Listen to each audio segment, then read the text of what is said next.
Dans cette vidéo, nous allons voir la notion des fonctions linéaires. Prenons l'exemple d'une recette de cannelé. Pour faire 5 cannelés, on a besoin de 24 centilitres de lait.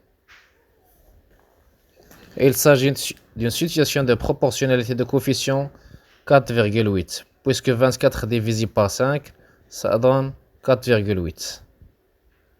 On en déduit donc que la quantité de lait nécessaire à la réalisation de 10 cannelés puis à la réalisation de 15 cannelés sont respectivement, en multipliant par 4,8, 148 et 72 centilitres de lait.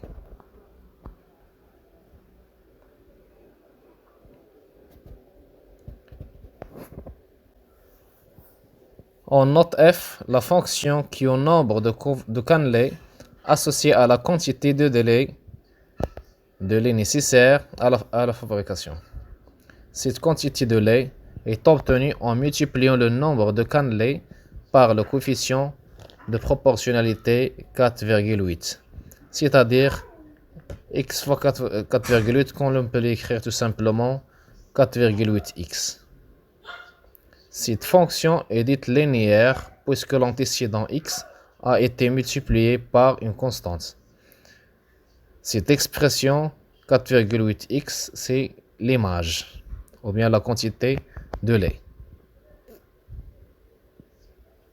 Si l'on représente sur un graphique la courbe représentative de cette fonction en utilisant les deux points et le demi de tableau, on constate que les points sont alignés.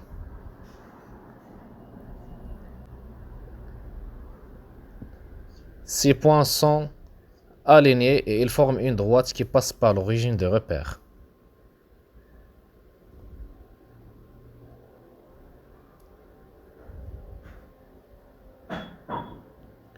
On retiendra donc une fonction linéaire est représentative d'une situation de proportionnalité.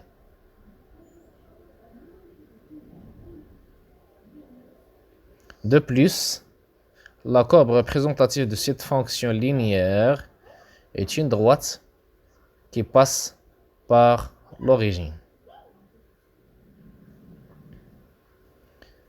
Et enfin, cette fonction linéaire s'écrit sous la forme de f de x égale à ax, avec a le coefficient de proportionnalité ou le coefficient de cofonction de linéaire. Passons maintenant aux fonctions affines. Prenons l'exemple d'un achat en ligne d'une calculatrice qui coûte 12 € pour chacun des frais de port sont 8 €. Donc, il ne s'agit pas d'une situation de proportionnalité. En fait, le prix d'une calculatrice est 12 fois 1 plus 8 € de port. On obtient 20 €. En revanche, le prix de 5 calculatrices est 12 fois 5 plus 8 €. Ça donne 68. Même chose pour 8 calculatrices. En multipliant 12 par 8 plus 8, ça donne 104 €. En note F, la fonction qui est au nombre de calculatrices associées le prix payé. Ce prix est obtenu en multipliant le nombre de calculatrices par 12, auquel on rajoute 8 € de port. Cette fonction est dite affine puisque l'antécédent x était multiplié par une constante x, 12, qui est augmentée d'un nombre 8, qui est le prix payé.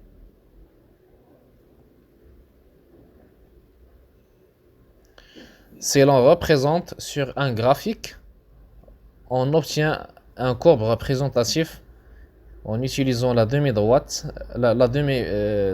Droite, on constate que les points sont alignés et ils forment une droite, mais cette fois, cette droite ne passe pas par l'origine. On retiendra donc que la fonction affine f s'écrit sous la forme f de x égale à ax plus b. De plus, la représentation graphique d'une telle fonction affine est une droite d'équation y égale à ax plus b. On remarque que ces dramates ne passent pas par l'origine, avec A représente le coefficient directeur de la droite ou sa pente. Et B représente l'ordonnée à l'origine, car la droite il passe par le point des coordonnées 0, B.